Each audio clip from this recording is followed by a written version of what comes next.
할렐루야. 감사합니다. 자, 오늘도 함께 나눌 말씀을 읽도록 합시다. 히브리서 10장 35절에서 39절입니다. 히브리서 10장 35절. 그러므로 너희 담대함을 버리지 말라. 이것이 큰 상을 얻게 하느니라. 너희에게 인내가 필요함은 너희가 하나님의 뜻을 행한 후에 약속하신 것을 받기 위함이라. 잠시 잠깐 오면 오실 리가 오시리니 지체하지 아니하시리라. 나의 의인은 믿음으로 말미암아 살리라. 또한 뒤로 물러가면 내 마음이 그를 기뻐하지 아니하리라 하셨느니라. 우리는 뒤로 물러가 멸망할 자가 아니요 오직 영혼을 구원함에 이르는 믿음을 가진 자니라. 아멘. 이것은 하나님의 말씀입니다. 능치 못함이 없습니다. 할렐루야. 자, 옆에 분들 보고 인사를 나눕시다. 오늘도 좋은 아침입니다. 할렐루야. 여러분, 아침엔 힘이 있습니다. 아침이 시작이니까 시작하는 아침은 하루 종일을 붙드는 힘이 있습니다. 아침이 우울하면 하루 종일 우울합니다. 그래서 예수 안 믿는 사람들도 종종 그런 얘기를 하죠. 어떻게 해요? 이렇게. 아침부터 재수없게 말이야. 그럽니다. 아침에 안 좋은 일 있으면 하루 종일 재수가 없다. 뭐 이런 얘기들입니다. 진리는 모르지만 일어나는 현상의 원리는 알고 있으니까 하는 얘기입니다. 여러분, 아침에 힘이 있습니다. 아침이 종일을 붙듭니다. 그래서 아침을 어떻게 다스리고 시작하느냐를 아는 사람들은 하루 종일 승리할 수 있는 것이죠. 할렐루야. 그럼 우리 이 아침 어떻게 시작할까요? 마지못해서 깨어 일어나 잠 오는데 버티면서 앉아있는 것, 이런 것으로 시작하지 맙시다. 아침을 밝고 찬란하게 소망스럽게 시작합시다. 할렐루야.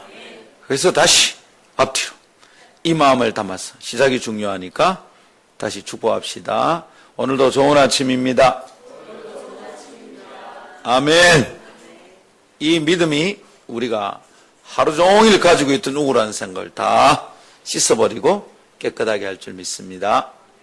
할렐루야. 기도합니다. 하나님, 오늘 9월 새벽 이슬 기도의 둘째 날을 시작합니다. 오 주님, 살아가며 겪는 여러 가지 어려움들이 이 아침의 희망을 갉아먹고 하나님을 바라보는 믿음의 시선을 위협하기도 합니다. 그러나 주님, 이 아침 저희는 다시 아주 찬란하고 밝은 주님의 마음을 구합니다. 오셔서 주님과 함께 시작하게 하옵소서. 이제 말씀 붙들고 출발하기 원하오니 이 말씀이 깨달아지게 하시고 무슨 의미인지 설명하는 목사의 설교를 들으며 그것이 내 삶에 어떻게 적용될 것인지 묻고 답을 얻어 견고한 믿음의 사람들이 되게 하옵소서. 이날 아침 주께 드리는 헌물을 받아주시옵소서. 하늘 영광 땅엔 평화, 새벽 이슬과 함께 내리시는 주님의 말씀, 우리 심령 가운데 영원한 생명수 샘물이 되게 하옵소서.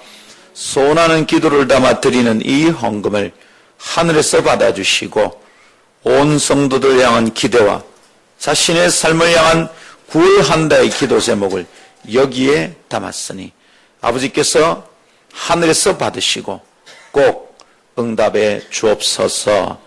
이 아침 다시 주님을 사모하며 나아가오니 여기 충만하게 기름 부어주시고 함께 하옵소서. 주 예수님 이름으로 기도하옵나이다. 아멘. 할렐루야. 뒤로 물러가지 않는 것이 성도의 자상이다. 이런 얘기를 어제 나누었고요. 오늘은 두 번째로 오직 믿음으로 라는 메시지를 나누기를 원합니다. 3일 동안의 말씀의 제목이 다 연결이 됩니다. 뒤로 물러나지 않고 오직 믿음으로. 그죠? 그렇게 됩니다. 내일은 큰 구원, 큰 선물인 구원을 받습니다. 이렇게 연결이 되겠습니다. 오늘 아침은 오직 믿음으로 라는 제목으로 말씀을 나눕니다. 어릴 때 아버지를 보던 어린 아들의 눈엔 아버지가 거의 슈퍼맨이었습니다. 내가 하면 안 되는데 아버지가 손을 대면 다 되는 겁니다. 이게 참 신기했어요. 무엇보다 저는 지금도 사실은 운동화 끈 매는 것이 이쁘게 잘 안 됩니다. 어릴 때 이게 참 안 됐어요. 근데 아버지가 딱 쪼매주면 이 운동화 끈이 예쁘고 가지런하고 신발이 그냥 발에 꼭 붙는 것처럼 단단하게 묶어지는 겁니다. 저는 그게 늘 서툴렀어요. 군에 가서 죄송합니다 자매님들, 군대 얘기 아침부터 했어. 군대 가서 이거 뭐 군장 꾸리기, 그냥 침상에 올라가 있다 우닥닥 내려와서 이 워카를 신고 딱 완전 군장 하는 것, 이거 하면 저는 시간 안에 들어가는 게 늘 힘들었어요. 왜 그랬을까? 어릴 때부터 그랬습니다. 근데 아버지는 하면 그게 반듯한 겁니다. 항상 운동화 끈이 반듯하고 끝에 딱 매면 나비 모양으로 이쁘게 딱 되는 겁니다. 그것뿐이 아닙니다. 나는 늘 서툰데 아버지는 늘 잘하시는 거예요. 어린 아들의 눈에 아버지는 슈퍼맨이었습니다. 그래서 아버지처럼 되고 싶었어요. 어떻게 하면 저렇게 될까? 근데 잘 안 돼서 막 절망을 하곤 했습니다. 근데 여러분, 50년 넘게 살아오면서 알게 되는 것은 아버지 같은 사람들이 더 있다는 것입니다. 하면 잘 되는 사람이 있어요. 나는 잘 안 되는데 그 사람이 하면 잘 되는 겁니다. 그런 사람 중에 이제 슈퍼맨 같은 마누라도 있네? 내가 하면 안 되는데 아내가 하면 되는 겁니다. 참 아내한테 꾸중을 많이 들었습니다. 이삿짐 쌀 때마다 야단을 듣습니다. 왜 그렇게 끈을 허술하게 묶냐고. 이 끈 묶는 게 이게 늘 마음에 걸립니다. 짐이 정리가 안 된다네요. 근데 그 사람이 만지면 깔끔하게 정리가 됩니다. 이거 왜 이런지를 모르겠어요. 살아가면서 늘 슈퍼맨 같이 일을 잘 정리하는 사람들이 있습니다. 어떤 사람이 하면 반드시 안 되는 일을 그 사람이 하면 확실하게 해내는 사람들이 있습니다. 이런 일은 없습니까 혹시? 분명히 고장나 있었던 기계인데 그 사람이 오면 갑자기 기계가 움직입니다. 도와줘. 아무리 해도 안 돼. 근데 그 사람이 오면 기계가 갑자기 움직여요. 이거 어떻게 된 건지 해결사들입니다. 내가 만질 때는 소리가 안 나던 라디오가 그 선배가 만지면 갑자기 깨끗한 음질로 들립니다. 이건 무엇 때문일까요? 그들은 진정 슈퍼맨일까요? 그런 일은 무슨 이유 때문일까요? 생각해 보신 적 있습니까? 커가면서 지혜가 생기면서 사물을 바라보는 관점에 균형이 생기면서 저는 그 일의 이유를 알게 되었습니다. 지금의 생각하면 두 가지 이유를 설명할 수 있겠습니다. 어떤 사람은 만지면 안 되는 일이 어떤 사람은 만지면 왜 딱 될까? 두 가지 이유가 있죠. 첫 번째 이유는 아버지나 혹은 그 외의 그 해결사들은 그 일을 하는 방식을 잘 알고 있기 때문에 그 일을 해결하는 방식을 잘 알고 그 손에 딱 익어 있기 때문에 해낼 수 있었던 것입니다. 그러나 나는 그 일의 해결 방식을 잘 몰랐어요. 그러니까 애만 쓰고 땀은 흘리지만 나는 해결할 수 없었던 겁니다. 저는 손으로 뭘 만지고 기계를 조절하고 하는 것은 항상 서툽니다. 누가 뭘 얘기해 주는데 이게 내게 익숙하지 않아요. 이번에 태국에 가서 이래 춤추는 사람들이 손을 이래 돌리니 너무 신기한 겁니다. 왜 손목이 저리 빙빙 돌아갈까? 제 눈에는 어떻게 보이느냐면 이 손목을 계속 이래 막 뱅뱅뱅 365부터 막 돌아가는 것 같아 보여요. 근데 그 사람들의 손목이 그럴 리는 없잖아요. 자꾸 돌리면 자기 손목이나 내나 더 이상 안 돌아가는데 이게 하면 된대요. 배웠는데 난 또 안 돼. 나는 이 방법을 정확하게 잘 모르겠어요. 여러분, 일을 해결하는 방식, 해법을 잘 모르면 그 일은 못 해내는 겁니다. 옆에서 코칭을 해도 잘 모릅니다. 이 첫 번째 방법, 첫 번째 이유인 것 같아요. 그는 되는데 내가 안 되는 이유. 두 번째 이유는 이렇게 생각합니다. 이것은 원리이기도 한 것 같아요. 일을 해결해내는 그 사람들의 태도가 달라요. 일에 직면하는 마음가짐이 달라요. 이 사람들은 이 일을 못한다 이런 생각을 안 해요. 그냥 반드시 해결될 것이라는 믿음을 가지고 있어요. 그래서 이 믿음을 가지고 이 태도와 자세를 가지고 일에 접근해요. 일에 임하는 태도가 다르다 이 말입니다. 문제가 있으면 답도 있는 거지 이런 믿음이 있어요. 그리고 그것은 내가 해결할 수 있다라는 믿음이 있습니다. 찾아보면 해결 방법이 있을 것이라는 믿음을 가지고 있는 거예요. 이 자세로 접근하니까 이런 믿음으로 달겨드니까 항상 그의 손에서는 일이 해결되는 것입니다. 거꾸로 그 일에 임하는 태도가 어두우면 그 일은 해결이 안 되는 거예요. 나는 이 일에 방법을 잘 못 찾아 나는 이럴 때 잘 못했던 사람이야. 손으로 만지는 이런 기술이나 손재주는 내게 없으니까 나는 그런 일은 잘 못한다 라는 제 마음가짐이 손으로 일을 해결하는 방면에는 일이 잘 안 되게 되는 일의 원인이 되는 것이죠. 사랑하는 여러분, 여러분 어떻습니까? 혹시 그 일에 대해서 해결 방법을 모르면 배웁시다. 그런데 그거 말고 또 다른 문제가 우리에게 있는 것은 아닐까요? 그 일에 대하는 임하는 나의 태도, 내 마음가짐에 문제 있는 건 아닐까요? 일을 시작하기도 전에 나는 안 된다고 생각한다면, 나는 이 일을 못한다고 생각하면, 새로운 일이니까 나는 못할 것 같아. 너무 어려우니까 못할 것 같아.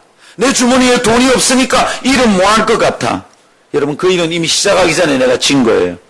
나는 그 일 못하는 겁니다. 사랑하는 여러분, 돌아보며 생각해 봅시다. 만일 일을 잘 해결하지 못하고 내가 늘 허덕인다면 나는 그 일의 해결 방법을 모르는 겁니다. 그러면 배웁시다. 뿐 아니라 그 일이 해결될 것이라는 믿음, 그 일에 직면하는 나의 마음가짐과 자세가 틀려 있는 것입니다. 믿음이 없는 거예요. 자신이 하게 되면 늘 잘 안 되었던 경험만, 그런 추억만 가지고 있습니다. 잘 안 되었거든. 그러니까 어떻게 됩니까? 그런 경험을 통해서 어리석은 지식이 내 안에 쌓이게 되는 겁니다. 어떤 어리석은 지식? 내가 하면 일이 잘 안 된다.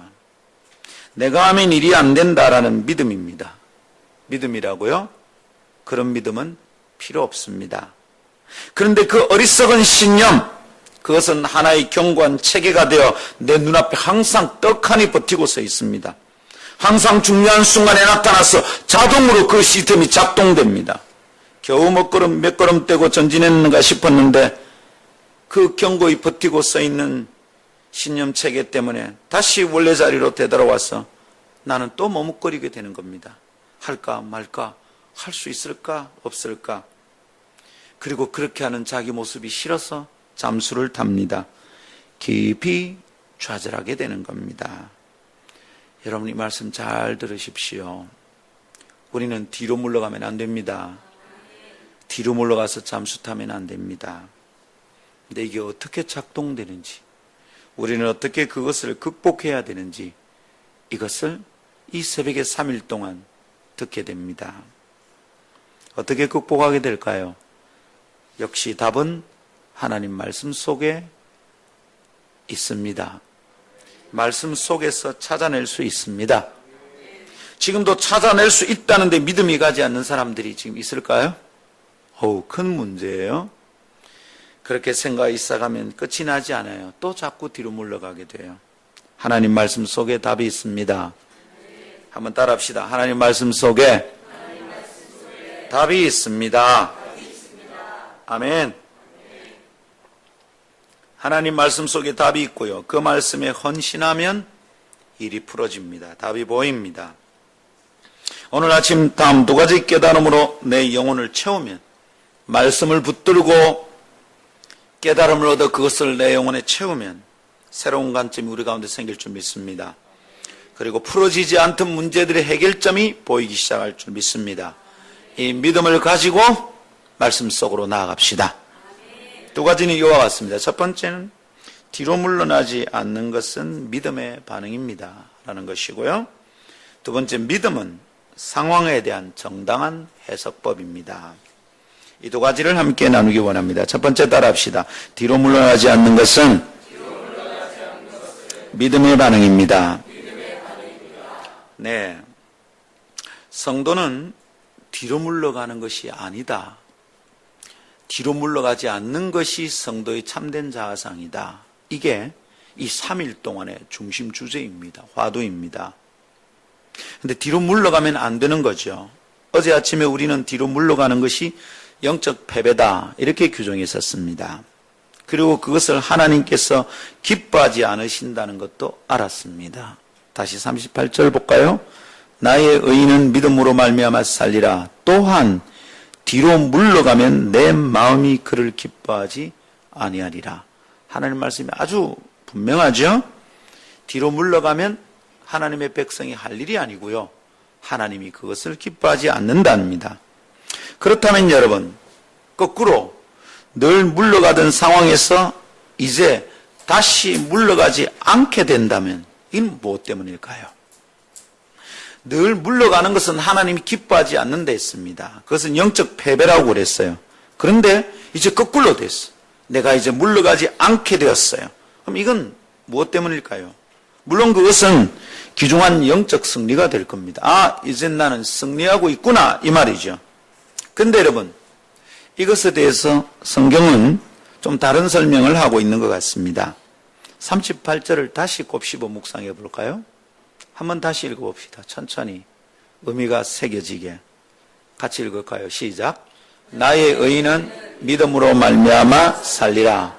또한 뒤로 물러가면 내 마음이 그를 기뻐하지 아니하리라 하셨느니라. 이 구절 가만히 보십시오. 어떻습니까? 이 구절 속에는 두 가지 구조가 있어요.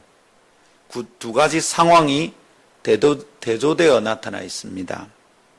한 가지는 뭡니까? 한 가지는 뒤로 물러가는 어떤 상황입니다. 뒤로 물러가는 영적 습관에 관한 거예요. 다른 것은요, 믿음을 살아내는 삶에 대한 얘기입니다. 두 가지가 딱 있죠. 나의 의인은 믿음으로 말미암아 산다라는 거 하나, 또 하나는 뒤로 물러가는 것에 대한 얘기가 있습니다. 여러분, 그냥 쓱 봐도 이 두 가지가 나란히 대조되어 나타난다는 것을 알겠습니다. 여러분, 두 가지가 나란히 대조되어 나타나는 것은 한눈에 잘 관찰하여 비교할 수 있다는 거예요. 성경이 이렇게 기록되어 있는 것은 두 가지를 비교해서 관찰해 보라는 겁니다. 차이가 뭔지 비교해서 관찰해 볼까요? 뭐가 보입니까? 알게 되는 게 뭡니까? 딱 보십시오. 간단하게 보이는 게 있죠? 그게 뭡니까? 뒤로 물러가는 영적 패배의 습관은 믿음으로 살아가는 것이 아니다는 것. 뒤로 물러가는 영적 패배의 습관은 믿음으로 살아가는 것과 정반대되는 현상이라는 거예요. 뒤로 물러가면 믿음이 아니라는 겁니다. 그러나 뒤로 물러가지 않는 것은 뭐다? 믿음으로 살아가는 반응이라는 거예요. 그게 딱 보이는 거죠. 아, 이거구나. 너무도 감명합니다. 뒤로 물러가는 것은 영적 패배라고 했다. 이게 어제 우리가 배운 겁니다. 근데 하나 더 보니까, 아, 뒤로 물러가는 것은 믿음으로 살아가는 것이 아니구나. 믿음이 있다면 뒤로 물러가면 안 되는구나. 그렇다면 하나님을 믿는 성도는 뒤로 물러가지 않는 거구나. 뒤로 물러가지 않는 성도, 이것이 성도의 마땅한 자아상이구나 라는 것을 알게 되는 거죠. 쉽게 다시 정돈해 볼까요? 내가 오늘 뒤로 물러가고 있다면 내가 어떤 사람이라는 겁니까? 믿음이 없는 사람이라. 내가 뒤로 물러가면 나는 믿음으로 살고 있지 않다 이 말입니다. 더 심하게 39절 이렇게 말합니다. 우리는 뒤로 물러가 멸망할 자가 아니요, 지옥 간다는 말입니다. 오직 영혼을 구원함에 이르는 믿음을 가진 자니라. 뒤로 물러가면 이 영혼의 구원에 이르는 믿음을 놓쳐야 한다. 그 믿음을 놓치면 멸망에 이르게 된다 이 말입니다. 오, 위험한 얘기다, 그죠? 뭐 사람이 살다 보면 뒤로 물러갈 수도 있고, 뒤로 물러가서 주저앉을 수도 있고, 너무 힘들어서 잠수를 탈 수도 있지. 뭘 그렇게 심각하게 얘기합니까? 사람이 어떻게 말하는데 집중하지 말고 하나님이 뭐라고 말하는데 집중해야 살 길이 있습니다. 살아가면서 그런 일이 있는 줄은 알겠는데 성경은 그것이 믿음 없는 일이라고 하는 거예요. 이 믿음 없는 일이 자꾸 쌓이면 뒤로 물러가 멸망하게 된다는 거예요. 구원에 이르는 믿음을 놓치게 된다 이 말입니다. 무서운 얘기예요. 그래서 여러분 기억해야 합니다. 뒤로 물러가서 영적 패배에 이르는 습관을 가지고 있다는 것은 믿음이 없다는 말이구나 라는 겁니다. 어려운 얘기 아니죠? 우리가 우리 주변에서 성도들 사이에 믿음의 공동체에서 자주 뒤로 자빠지고 잠수 타고 하면 우리는 단박에 압니다. 아이고 믿음이 없다야. 참 믿음이 없구나. 우리는 거 압니까 모릅니까? 네, 심각하죠? 자기 문제니까. 우리가 압니까 모릅니까? 압니다. 믿음이 없구나 검색할 수 있습니다. 자 여러분 이제 기억하고 마음에 붙들 수 있겠습니까? 믿음으로 사는 것은 고통 속에서도 쉽게 뒤로 물러나지 않는 것과 연동됩니다. 같이 움직입니다. 아니 그것은 같은 말입니다. 믿음이 있다면 허무하게 뒤로 물러가 주저앉지 않는다는 거예요. 그것이 믿음입니다. 그것이 믿음으로 보이는 삶의 반응입니다. 내 삶의 상황에 대하여 내가 믿음이 있다면 그런 반응을 보인다 이 말입니다. 뒤로 물러가지 않는 것은 믿음의 반응입니다. 쉽게 잠수타지 않고 직면하여 돌파하고자 하는 것은 믿음으로 내 눈앞에 있는 상황에 반응하는 것입니다.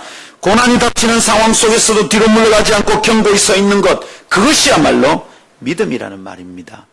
뭐가 믿음입니까? 아 이번 일은 잘 될 거야. 아 이번 대박 날 거야. 자기 자신에 대해서 긍정적인 생각을 가지는 것, 항상 나에 대해 좋게 생각하는 것, 그게 믿음 아니고요. 어려운 상황 속에서도 직면하지 않고 물러나지 않는 것, 이게 믿음입니다. 아멘. 물론 우리가 어제 함께 나눈 대로 이 말씀은 살다가 보면 어려운 상황 속에서 뒤로 물러가는 일은 발생할 수 있다 라는 것을 보여주고 있죠. 그죠? 우리는 뒤로 물러가지 않는다라는 말 속에 들어있습니다. 그죠? 어려운 상황이 닥칠 때 그렇게 뒤로 물러가는 건 자주 발생합니다. 내게도 다른 사람에게도 믿는 성도들의 무리 속에서 자주 일어납니다. 특별히 영적 성숙의 단계에서 그런 일은 더욱더 강력한 도전으로 다가옵니다. 우리의 대적은 그럴 때마다 더 세게 도전합니다. 그래서 힘들어서 포기하고 싶고 다시 돌아가고 싶어집니다. 뭡니까? 퇴행입니다. 퇴행. 아주 달콤한 유혹입니다. 지금 부딪힌 일이 너무 힘드니까 이거 포기하고 뒤로 물러가면 편하거든요. 그거 포기하면 편합니다. 근데 그걸 그렇게 믿음으로 살려고 하니까 어렵거든. 믿음으로 살려고 하니까 손해보는 게 생기거든. 믿음으로 살려고 하면 왕따 당할 것 같기도 하거든. 이걸 믿음으로 돌파한다면 식구들 속에서 친척들 속에서 참 광신도단 소리를 들을 것 같거든. 그래서 여러분 어떻습니까? 힘드니까 포기하고 싶은 거예요. 다시 뒤로 물러가고 싶은 거죠. 퇴행, 달콤합니다. 천사의 유혹 같습니다. 사랑하는 여러분, 그래서 뒤로 물러가 적당한 자리에 머물고 싶습니다. 어떻게 안전한 지대가 없을까? 이런 어려움을 겪지 않고 마음이 힘들지 않는 적당한 자리가 없을까 생각합니다. 굳이 어려움을 겪으면서까지 이렇게 전진해야 하는 것인지 막 혼돈스럽습니다. 그래서 우리가 물러가게 되는 겁니다. 그러다가 우리 안에 습관이 쌓이는 거예요. 그런데 그것은 믿음을 닮은 것이 아닙니다. 믿음의 세계 안에는 그런 그림이 없습니다. 뒤로 물러가는 것은 믿음의 유전자가 아니에요. DNA가 틀렸어요. 잘못 닮은 거예요. 믿음의 세계에는 뒤로 물러가는 게 없어요. 자빠져도 어디로 자빠진다고요? 앞으로 넘어지는 거예요. 나는 넘어져도 뒤로 자빠지지 않아요. 나는 넘어져도 코가 깨질 정도 뒤통수에 멍이 생기지는 않아. 믿음의 세계에는 물러가는 그림이 없어요. 하나님은 그거 기뻐하지 않으셔요. 하루를 살아도 믿음의 세계 안에서는 전진해야 돼. 힘이 들고 자빠져도 믿음은 성숙해야 돼. 어제 못 깨달은 거, 이 고통 속에서 배워야 돼. 그렇지 않으면 넘어져도 자꾸 뒤로 자빠지는 거예요. 그래, 나는 한 발이라도 앞으로 나가서 엎어질 것이다. 사랑하는 성도 여러분, 오늘 아침 꼭 기억해야 됩니다. 어려운 상황이 닥칠 때 뒤로 물러가는 것은 사람들에게 자주 발생하는 일이지만 그리스도의 사람들에게는, 성도에게는 다른 반응 방식이 있다는 것을 기억해야 합니다. 성도에게는 다른 삶의 방식이 있습니다. 내 삶에 반응하는 방식이 다른 것이 있다 이 말입니다. 따라합시다. 나에게는 다른 삶의 방식이 있습니다. 이거 매우 중요합니다. 다른 삶의 방식이 있다는 것을 모르니까 사람들이 반응하는 방식 그대로 나로 따라서 쫄쫄 따라다니며 반응하는 겁니다. 다르게 반응하는 방식이 있다는 것을 모르니까 믿음으로 살다가 뒤로 물러가서 주저앉아 버리고 마는 겁니다. 늘 자빠지고 뒤로 물러가는 것 말고 다른 그림이 있습니다. 여러분, 이 그림을 자꾸 봅시다. 그리고 이 그림이 내 마음에 머물게 합시다. 상황을 볼 때마다 이 그림으로 반응하게 합시다. 그런데 믿음이 없으면 그 다른 방식이 안 보입니다. 선택이 없는 것처럼 보입니다. 그러니 얼마나 답답할까요? 문제는 눈앞에 와서 산같이 버티고 서 있는데 내 속엔 답이 없는 거예요. 내 능력은 없는 거예요. 나는 너무 보잘것없어 보이는 거예요. 내가 해보면 또 실패할 것 같아 보이는 거예요. 나는 원래부터 그런 사람인 것처럼 보이는 거예요. 얼마나 힘들까요? 우리 주님이 그것을 보시는 겁니다. 너무 마음이 아픈 거예요. 뭘 하십니까? 또한 뒤로 물러가면 내 마음이 그를 기뻐하지 아니하리라. 주님의 마음에 근심이 생기고 슬프다 이 말입니다. 사랑하는 여러분, 누군가를 사랑하는데 사랑하는 내 사람이 그렇게 자주 뒤로 물러나는 것을 보면 내가 마음이 찢어질 듯이 아파요. 사람인 내가 그래 마음이 아픈데 하나님은 어떠실까요? 하나님은 어떠십니까? 나의 의인은 오직 믿음으로 말미암아 살리라. 얘야. 나의 의인은 오직 믿음으로 말미암아 살리라. 얘야. 나의 의인은 오직 믿음으로 말미암아 살리라. 나의 딸아, 나의 아들아. 주님이 마음에 불이 타는 거예요. 나의 의인은, 내 딸은, 내 아들은, 나의 백성은, 내 종은 마땅히 믿음으로 산다. 그렇게 살아야 된다. 그런데 뒤로 물러가면 내 마음이 그를 기뻐하지 못한다. 슬픈 거예요, 여러분. 본인은 더 슬프고 답답하겠죠. 문제를 곁에서 보는 것도 답답하지만 문제를 당한 본인이 제일 힘든 겁니다. 여러분, 얼마나 힘드셨어요, 그죠? 주님이 다 아십니다. 근데 다른 방법이 안 보이니까 죽을 것 같이 너무 힘들지. 이거 어떻게 살아요, 여러분? 사랑하는 여러분, 그런 답답한 시간에는 믿음만이 해결점인데 믿음마저 없으니 돌파할 다른 방법이 안 보이는 겁니다. 그래서 주저앉게 되고, 그래서 포기하게 되는 겁니다. 그래서 뒤로 물러가게 되는 겁니다. 그래서 잠수 타는 겁니다. 마음 아프죠? 그러나 마음 아프다고 끝낼 일이 아니야. 그게 믿음이 없는 것이기 때문에 안 됐다 이러고 끝나면 안 되는 거예요. 어떻게 접근해야 됩니까? 믿음이 없는 거구나. 주여, 나의 믿음 없음을 용서해 주옵소서. 여기에서 살 길이 보이는 겁니다. 근데 우리 어떻게 하느냐면, 상황이 어렵잖아. 이런 거 가지고 자꾸 믿음 없다고 말하면 내가 더 힘들잖아. 목사님, 내보고 자꾸 그래 폭폭 찌가 말하지 마세요. 그래요? 진짜 사랑하면 정확하게 찔러야 돼. 당신 믿음 없는 거예요. 지금 믿음 없으면 해결이 안 돼요. 아니, 달래가지고 해결이 되냐고. 응? 애가 온몸이 열이 펄펄펄펄 끓으면 해열제 하나 똥꼬에 넣으면 이게 열이 가라앉는데 애가 그것을 싫어하는 거야. 아빠 나는 그거 싫어. 그래 네가 싫어하면 안 할게. 그런다고 열이 떨어지냐고. 지가 귀찮아하지만 해열제를 먹여야지. 감기가 걸려 콜록콜록하고 막 코에 콧물이 뜨들뜨들하고 엄마가 볼 때 너무 마음이 아프지. 근데 이 약을 먹으면 낫는데 이 약이 쓰다고 애가 자꾸 뱉어내는 거야. 어째 이랍니까? 그래 쓴 약은 네가 먹지 마라. 엄마가 다 먹어줄게. 엄마는 감기 절대로 안 걸려. 자꾸 먹으니까. 애는 감기가 안 떨어져. 그게 애를 사랑하는 방식이냐고. 써도 아파도 해열제를 집어넣는 걸 지가 싫어해도 귀찮아해도 사랑하면 그 일을 해야 되는 거야. 진짜 사랑하면 그 일을 해야 되는 거야.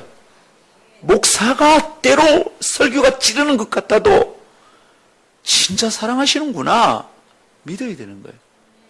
하나님 말씀이 푹푹 찔려도 직면해야 되는 거예요. 예, 주님, 찔려서 숨통이 먹고 죽는 한이 있더라도 제가 이 말씀에 직면하겠습니다. 네, 주님, 저는 믿음이 없습니다. 제 믿음 없음을 용서해 주시옵소서. 여기 소망이 보이는 거예요. 아, 좀 위로 안 해주고 와 이라노. 그거는 말입니다. 쓴 약을 먹어야 나을 때 쓰지. 그러면 먹지 마라. 이거하고 똑같은 거야. 니 낫지 말고 그래 앓다가 죽으란 말이지. 성도 여러분 단단히 들으세요. 뒤로 물러가는 것은 믿음의 반응이 아니에요. 그것은 믿음 없는 거예요. 믿음 없는 것에는 위로가 필요한 게 아니라 회개가 필요한 거예요. 조금 더 용기를 주시고 격려해 주세요. 아니, 회개해야 돼요. 그래야 살아요. 위로받고 격려받으면 순간적으로는 괜찮아. 근데 이것도 뒤로 물러가는 것이라는 걸 모르잖아. 위로받고 격려받는다고 문제가 해결되는 게 아니잖아. 또 뒤로 물러갔잖아. 또 정상적인 방법을 사용 안 했잖아. 어떻게 문제가 해결됩니까? 평생 그러고 살아요. 나약해요. 직면하는 최고의 방법은 주여, 저 믿음이 없네요. 용서해 주십시오. 이게 살 길입니다. 아멘. 우리 다른 삶의 방식이 있습니다. 그건 믿음으로 사는 겁니다. 믿음이 없으니까 다른 관점이 안 보이고요. 날마다 헤매는 거라. 뒤로 물러가는 이유를 다른 데서 찾는 거야. 저기 애미기니까, 남편이 애미기니까, 아내가 꼬박꼬박 대드니까, 내 아무래도 혼인을 잘못한 것 같아요. 아니 직장 때문에 내 직장을 잘못 고른 것 같아요. 내가 대학 갈 때 전공 자체를 선택을 잘못했어요. 온갖 이유가 다 있어요. 이유 대일 때마다 뒤로 물러간다는 걸 생각해야 돼요. 그것 때문에 내가 힘든 거 아니에요. 그것 때문에 뒤로 물러가는 거 아니에요. 무엇 때문이라고요? 믿음 없기 때문이에요. 내가 믿음이 없어요. 그러니까 다른 관점이 안 보여. 늘 주워대던 변명거리는 그 사람에게는 항상 있습니다.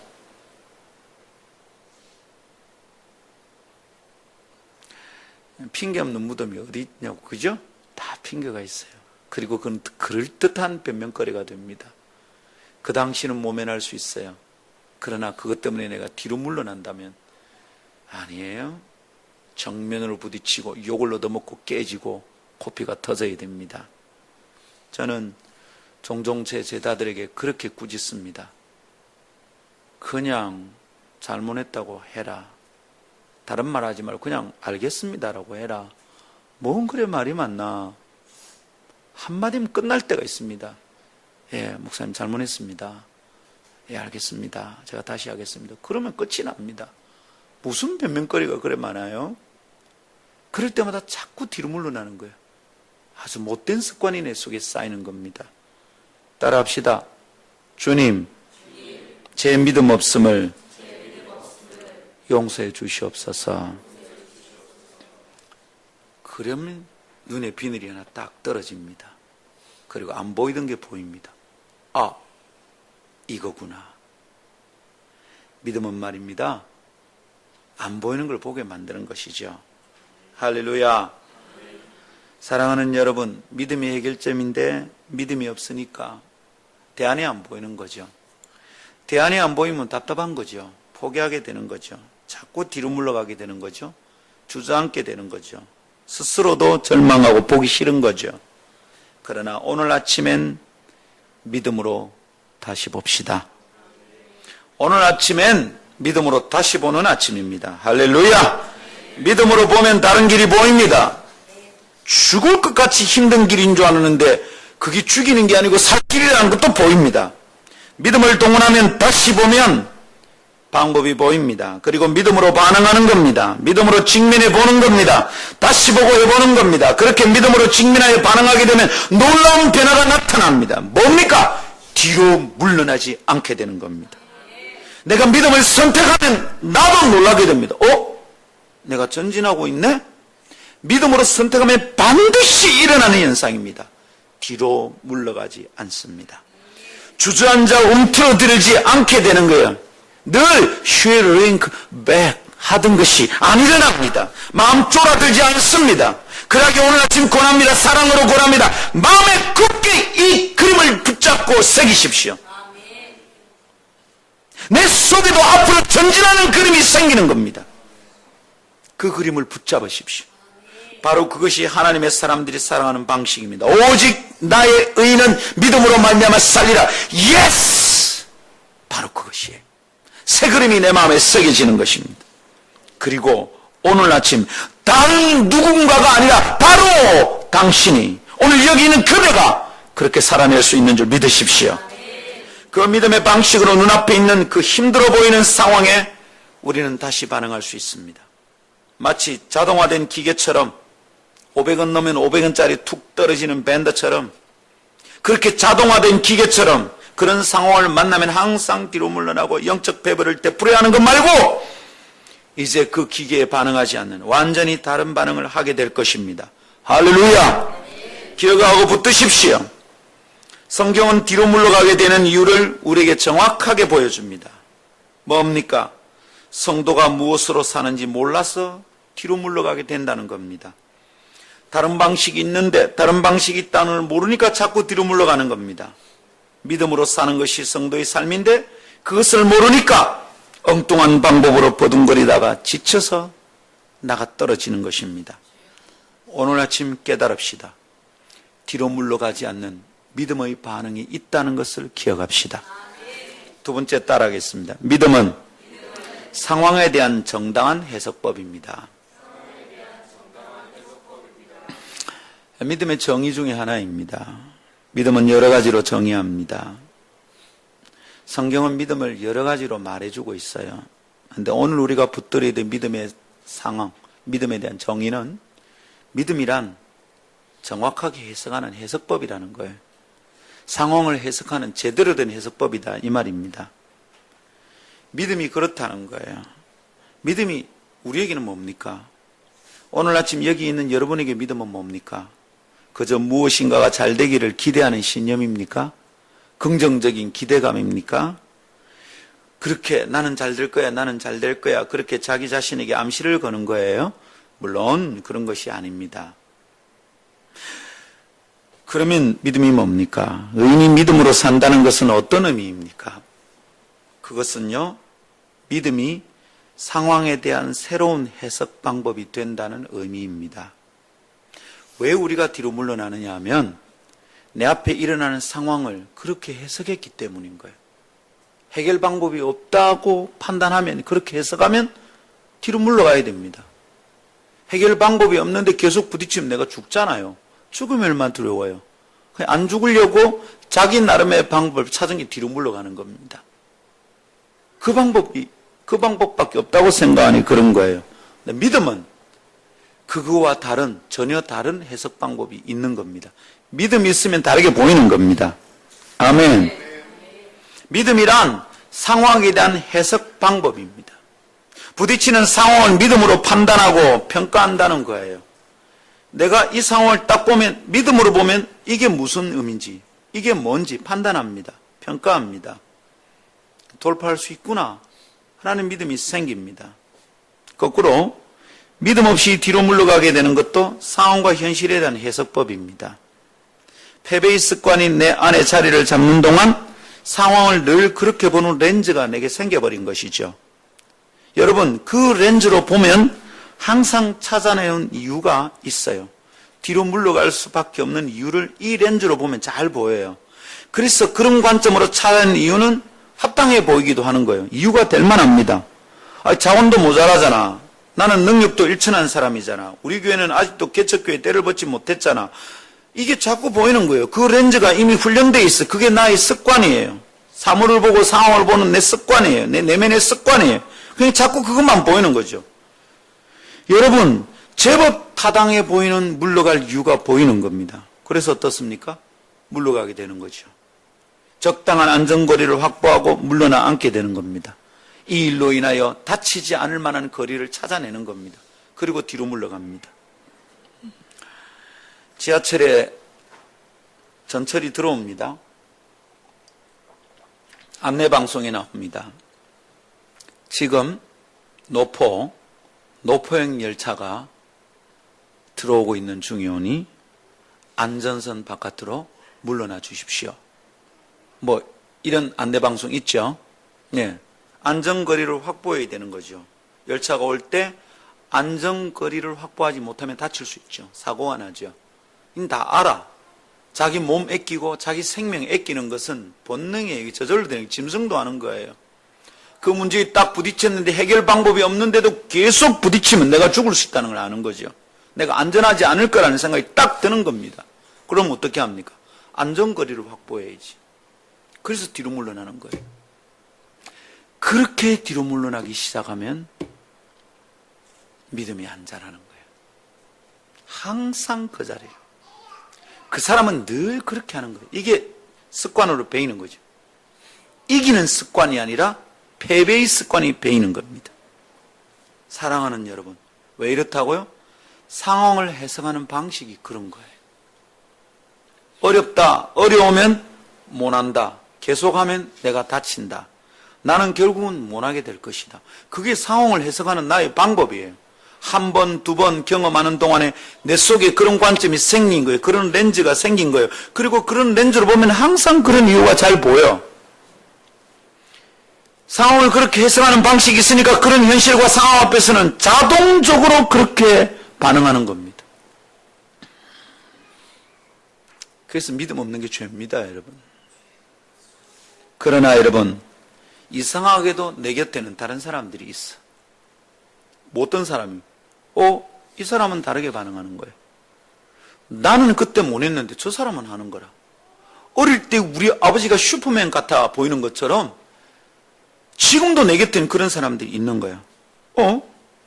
내가 하면 안 되는데 왜 자아가 하면 될까? 나는 안 되는데 내 친구는 되네. 나는 저럴 때 휴학하고 자빠져가지고 학교 못 다니나 어쩌나 징징거리고 했는데 쟤는 돌파하네. 이게 무슨 차이일까?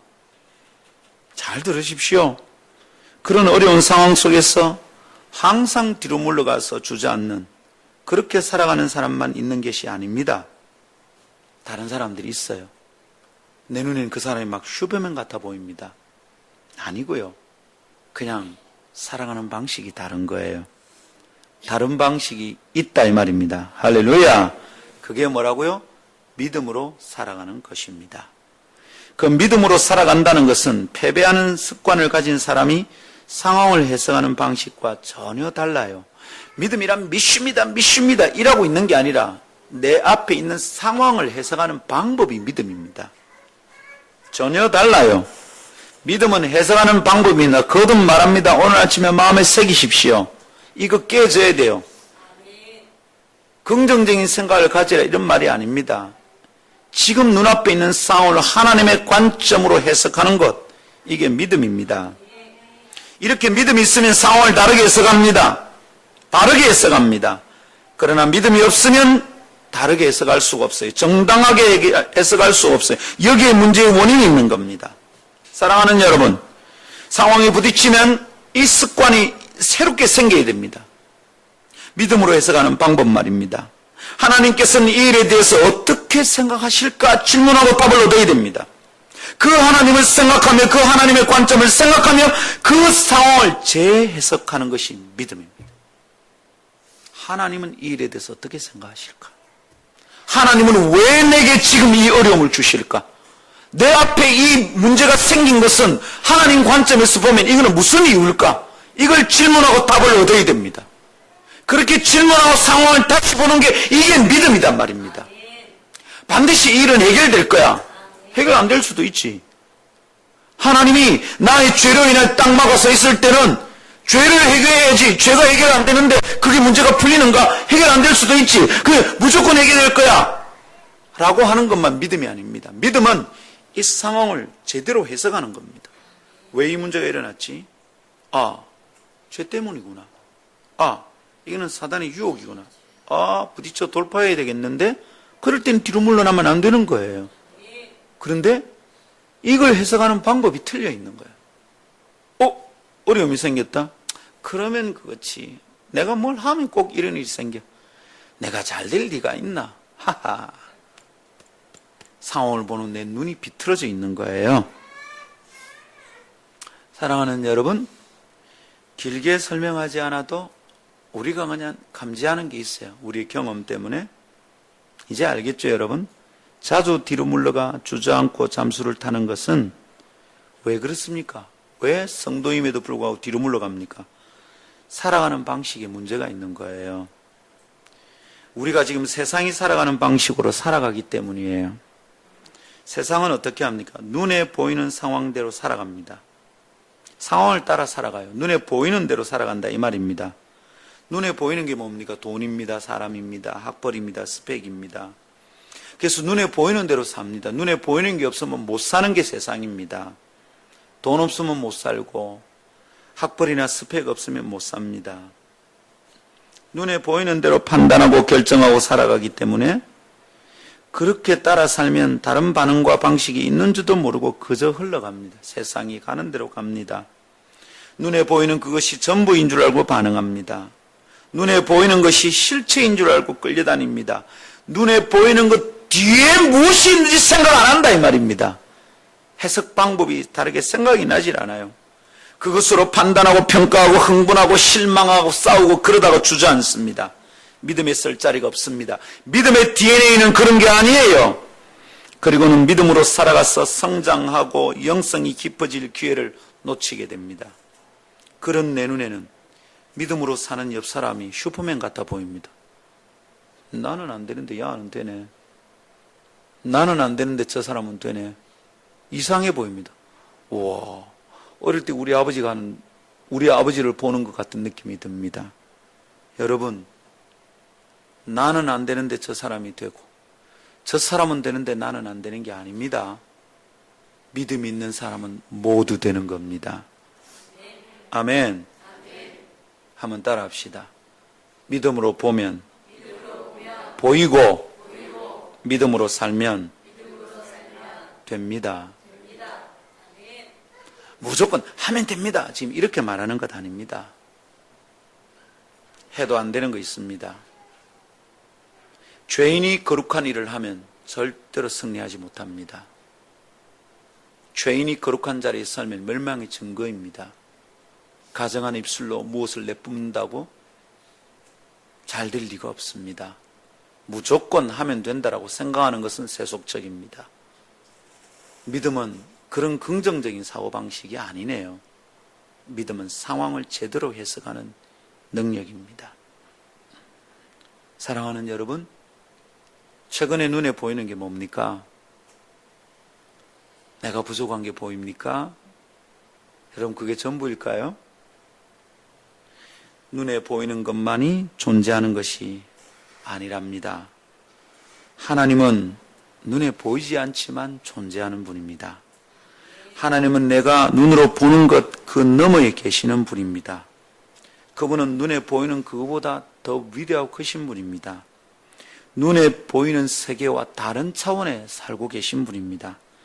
보이지 않지만 어떤 눈에 보이는 것보다 더욱 실체적인 구체이십니다. 사랑하는 여러분, 내가 믿음을 가지고 있다는 건 이것입니다. 하나님은 안 보이지만 보이는 분이다. 하나님은 안 보이지만 실제하시는 분이다. 내 눈에 보이는 것만 있는 게 아니라 눈에 보이지 않지만 있는 것이 있다. 여러분, 이게 믿음입니다. 이것을 믿으면 상황이 다르게 보입니다. 그러면 뒤로 물러가지 않아도 되는 겁니다. 영적 승리가 거기서 시작되는 겁니다. 눈에 보이는 것만 전부가 아니라 눈에 안 보이지만 존재하는 게 있어. 내 눈에 안 보이지만 내가 사용할 자원이 있어. 이게 믿음이란 말입니다. 엘리사가 자기 종에게 말합니다. 나가서 다시 봐라. 엘리사가 기도합니다. 주여! 저 종의 눈에 보이게 해주십시오. 나가서 보니까 조금 전까지 이방의 군대들이 사마리아 성을 꽉 둘러싸고 있어서 우리는 죽었구나 싶었는데 나가서 다시 보니까 눈이 열리니까 그들을 에워싸고 있는 하늘의 군대가 더 많다는 걸 본 거예요. 오, 주여. 그 상황에서도 종이 말할까요? 그래도 안 됩니다. 우리는 돌파 못합니다. 그건 안 보일 때 하는 얘기죠. 내가 눈에 보이지 않지만 눈에 보이는 것보다 더 위대한 하나님이 계시다는 것을 알고 나면, 이걸 보고 나면 지난날 물러나는 것처럼 그렇게 뒤로 가는 것은 사라지는 것입니다.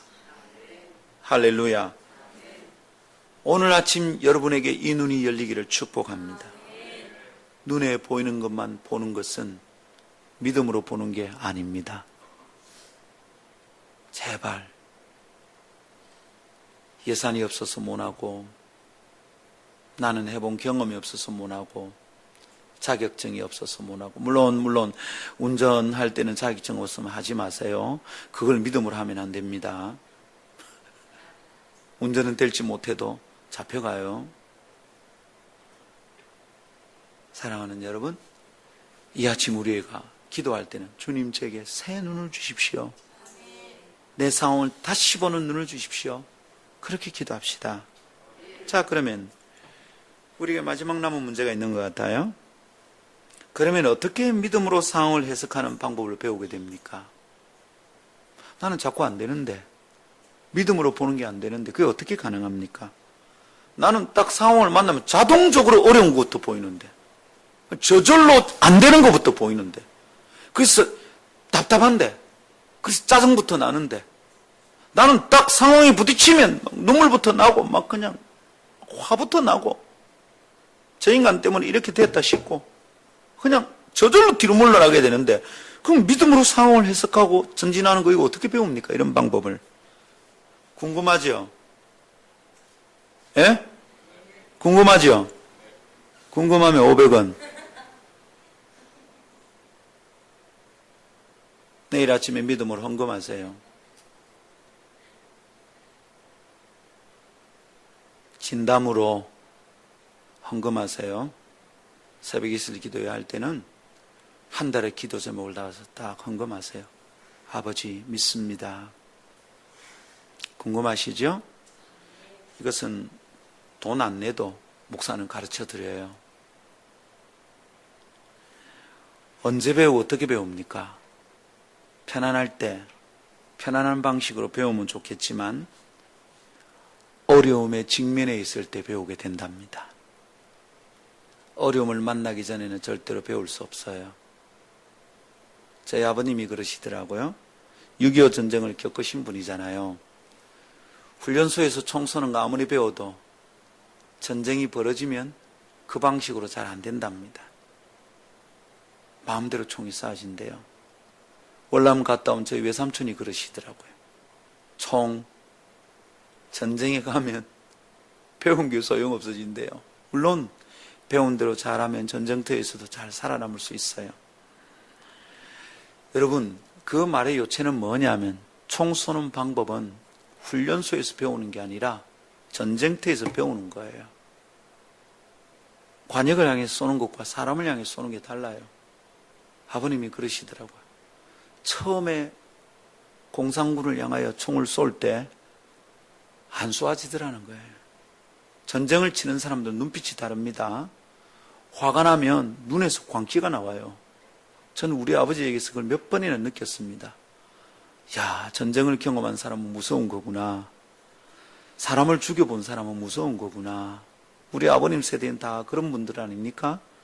그래서 이분들이 중동에 가서 땀 흘리면서 돈 벌어오고 끝까지 견디면서 새마을 운동하고 경부고속도로 놓고 죽어가면서도 이 나라를 일으킨 거야. 그러니까 전쟁 안 하는 우리 세대는 또 그런 일이 닥치면 우리나라는 망하는 거예요. 우리나라 다시 위기가 오면 지금 우리 다음 세대들 20대, 10대 아이들 우리나라 쫄딱 망하는 거예요. 왜냐하면 우리 아버님 세대와 같은 그런 도끼가 없어. 믿음으로 상황을 해석하는 방법 언제 배웁니까? 좀 편하게 배우는 방법이 있으면 좋겠죠? 좀 쉽게 배우면 좋겠죠? 그게 굉장히 위험한 생각이에요. 믿음으로 부딪히는 방법은, 해결하는 방법은, 믿음이 쌓이는 방법은 어려움에 직면해 있을 때 배우는 겁니다. 그때 자꾸 쉽게 넘어가려고 하는 사람들은 그때 자꾸 투덜거리고 입에서 다 까먹고 짜증 부리고 투덜대고 원망하고 조심해요 제발 다 잃어버리는 거예요. 다 어렵고 힘들지만 그 상황에서 눈 똑바로 뜨고 다른 방법으로 해석할 수 있다는 것을 믿고 상황을 다시 보는 것을 훈련해야 돼요. 그때 훈련해야 돼요. 그때 훈련해야 돼. 그 상황에서 실패하고 물러가면 다음에 또다시 다른 기회가 있을 거라고 생각하면 안 돼요. 지금 승리하지 못하면 다음엔 또 패배하는 거예요. 다음 기회에 이길 기회가 있는 게 아니라 다음에는 또 패배하는 거예요. 왜? 이번 패배를 통해서 내가 가지고 있는 관점이 더 단단해졌거든. 이번 실패를 통하여 내 관점은 더 견고해졌거든. 잘 안 물러나는 것이 다른 게 안 보입니다. 더 안 보입니다. 그렇다면 여러분 생각해야 돼요. 지금 당한 어려움은 그냥 어려움이 아니에요. 내가 당한 어려움은 뭡니까? 믿음의 관점과 방식을 배우게 되는 기회입니다. 자꾸 어려운 일이 반복되죠? 그럴 때는 어떻게 받아야 될까요? 주님의 나를 되게 믿음 센 인간으로 만들려고 하시는 것보다 얼마나 큰 축복을 주시려고 내 그릇을 이렇게 연단시키나 이렇게 보면 맞습니다. 하나님이 쓰신 사람들은 광야를 지나지 않고 쓴 적이 없습니다. 여러분 절대로 없습니다. 한번 말해 보십시오. 성경의 주인공들 중에 광야를 지나지 않고 하나님이 쓰신 사람이 어디 있습니까? 우리는 그 광야를 안 좋아하는 거야. 그러니까 단단해지지 않는 거예요. 믿음이 안 자라요. 그러니까 자꾸 뒤로 물러가는 겁니다. 사랑하는 여러분, 어려움에 직면해 있을 때 믿음을 훈련합시다. 견디고 버티다가 에너지 다 낭비하고 지쳐서 끝내지 말고 수업료를 지불하여 공부를 하듯 지금 배우도록 합시다. 배울 수 있습니다. 믿음의 관점으로 반응하는 해석법을 내가 부딪히고 있는 고통의 현장에서 지금 배울 수 있습니다. 그리고 다음에 오면 이길 수 있습니다. 근데 지금 못 이기면 다음에 이길 기회가 안 옵니다. 코피 터지고 넘어지더라도 지금 배워야 합니다. 믿음으로 보이는데 아직은 내가 힘이 없구나. 그러면 그 딱 보면 내공이 하나 쌓이는 거예요. 그래서 다음에는 이길 희망이 있는 겁니다. 할렐루야. 그래서 권합니다. 쉽게 결론 내리지 말고 배우십시오. 쉽게 물러가지 말고 끈질기게 다른 방법이 있다는 것을 기대하고 보십시오. 배우십시오. 그리고 배울 수 있다는 것을 믿으십시오. 이 고통 속에 뭔 주익이 있을까? 왜 내게 이 어려움을 주셨냐고 투덜거리지 말고 배울 수 있는 기회를 주셔서 감사합니다. 제게 믿음 없는 것을 용서해 주시옵소서. 그 순간 환골탈퇴. 다른 게 열리기 시작하는 줄 믿으십시오. 말씀 정돈해 봅시다. 지금 우리는 뒤로 물러가는 것에 대해서 성도가 자기가 가진 자아상이 잘못되면 자꾸 물러간다 라는 큰 틀로 말씀을 묵상하고 있습니다. 여러분, 내가 나를 보는 눈이 틀리면 나의 상황을 보는 눈도 틀려집니다. 옆에서는 다 보이는데 자기만 못 봅니다. 어리석죠? 코피 터지는 겁니다. 여러분, 그러나 또 다른 이유가 하나 있습니다. 그게 뭐냐 하면 살아가는 방식이 문제이기 때문입니다. 성도가 뒤로 물러갈 수 없는 존재임에도 불구하고 자꾸 뒤돌아서는 것은 내 삶의 방식이 문제입니다.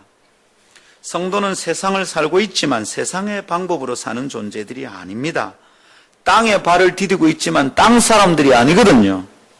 우리가 땅에 살고 있지만 땅나라 사람들이 아닙니다. 우리 하늘나라 사람들입니다. 할렐루야. 그리스도의 날까지 그러나 우리가 이 땅을 살고 있기에 세상의 영향을 받는 것으로부터 완전 자유할 수 없어요. 그래서 힘이 드는 거예요. 그래서 영향을 받게 됩니다. 세상의 방식에 영향을 받습니다. 세상은 뭡니까? 눈에 보이는 대로 살아간다고 그랬습니다. 그래서 여러분, 안목의 정력으로부터 벗어날 수 없다면 우리도 똑같이 삽니다. 이 땅의 가치와 판단 기준으로 재단당하고 묶이고 그런 사람으로 싹둑싹둑 잘려서 나오는 거예요. 똑같은 치수인 거예요. 규격화되었어요. 틀에 찍히면 그대로 나오는 겁니다. 싹둑싹둑 기성품으로 막 나온다 이 말입니다. 내가 눈에 보이는 대로 사는 것을 뛰어넘지 않으면 안목의 정력이 완전히 묶이는 거예요. 저 사람보다 내가 못났구나. 내가 돈이 없구나. 눈에 보이는 대로 판단하고 흥분하고 싸우고 살아가게 될 거예요. 그렇게 하는 것이 당연하다고 여기며 살아갈 겁니다. 그러다가 어느 날 눈에 보이는 대로 결국은 절망해서 뒤로 물러나게 될 거예요. 한 번도 이겨보지 못하는 거예요. 여러분, 그런 상황에서 자꾸 짜증 부리면 네가 나를 짜증나게 했잖아. 네가 내한테 그래 했잖아. 말하지 말고 회개하세요. 그렇게 안 하면 살 방법이 없어요. 자꾸 그런 일이 일어날 거예요. 사탄은 그것만 건드려도 낙을 넘어뜨릴 수 있거든. 똑같은 일에 자꾸 걸리는 사람은 생각하면 돼요. 나는 안 잘하는구나. 한 번만 이기고 나면 사탄은 그 방법으로 건드리지 않아요. 왜? 그 단계는 넘어섰으니까 이제 다른 고통이 오는 거죠. 사랑하는 여러분, 눈에 보이는 대로 살다 보면 그렇게 하는 것이 당연하다고 여기게 됩니다. 문제의식을 못 느끼고 살아가는 거예요. 그렇게 하는 동안 성도다운 자태를 다 잃어버립니다. 믿음의 고상한 자태는 온갖 데 없습니다. 하나님의 말씀을 들으십시오. 주님의 말씀은 성도는 믿음으로 살아가는 존재랍니다. 나의 의인은 오직 믿음으로 말미암아 살리라. 할렐루야. 흔들리는 세상 속에서 하나님을 향한 신실함을 보이며 살아야 하는 사람들이 예수쟁이들입니다. 하나님, 제가 믿습니다. 지금 흔들리기 때문에 함부로 살지 않겠습니다. 주님, 눈에 보이지 않지만 보이지 않는 하나님이 계시는 줄 믿습니다. 그렇게 살아야 되는 거예요. 현실이 속이고 흔들어버리는 동안 쉽게 흔들리거나 유혹당하지 않고 견고히 서는 신실함이 성도의 본래 모습입니다. 나는 약해서 이러는 거야. 아니고요. 자기를 보는 눈이 틀려서 그래요. 그렇게 견고히 서는 게 성도라면 누구나 그렇게 하는 거예요.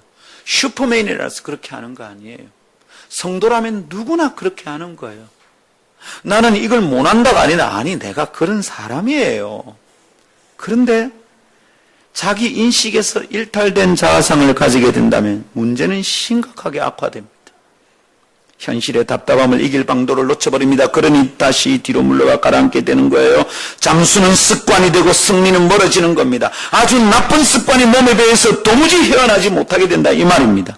조금만 어려움이 닥치면 투덜거립니다. 또 뒤로 물러갑니다. 주저앉습니다. 가라앉습니다. 그러나 기억하십시오. 우리는 그런 방식으로 살 사람들이 아닙니다. 굳게 이 생각을 붙잡으십시오. 그래서 여러분, 자아상이 믿음입니다. 한번 따라해 보십시오. 자아상이 믿음이다. 아, 성도인 나는 이렇게 살면 안 되는구나. 그 자아상이 믿음입니다. 제가 청소년 사역자들 모인 컨퍼런스에서 패널 중에 한 사람으로 나가서 토론을 하다가 누가 질문을 했습니다.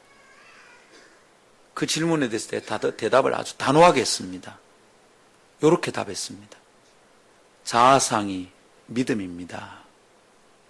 내가 어떤 사람으로 보이는가? 청소년 사역자들이 모였는데 현실이 답답하니까 사람들이 흔들거리는 거예요. 평생 이 일을 할 수 있는지, 목사님은 그 나이에 되도록 어떻게 하고 계신지 물었어요, 저한테. 그 질문 앞에 패널인 내가 대답한 게 그것이었습니다. 자아상이 믿음입니다. 내가 어떤 사람이라고 받아들이는 그것이 나의 믿음이라는 겁니다. 내가 나를 그렇게 보는 게 나의 믿음입니다. 그러니까 자꾸 넘어지면 내 믿음이 잘못되어 있는 겁니다. 회개해야 된다 이 말입니다.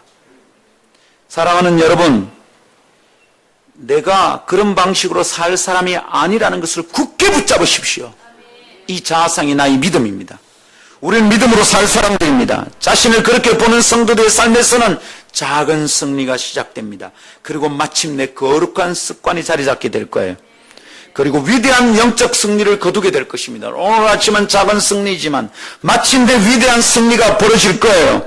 늘 저 사람은 되고 나는 안 되는 것 같았는데 나도 그 사람처럼 되는 날이 올 거예요. 왜요? 그거는 위대하고 대단한 게 아니고 원래 그렇게 되게 돼 있는 거예요. 성도는 그렇게 사는 거예요. 오늘 아침은 이것을 삼아요. 다시 시작할 시간입니다. 벌떡 일어나서 믿음으로 반응하도록 합시다. 할렐루야! 기도하겠습니다.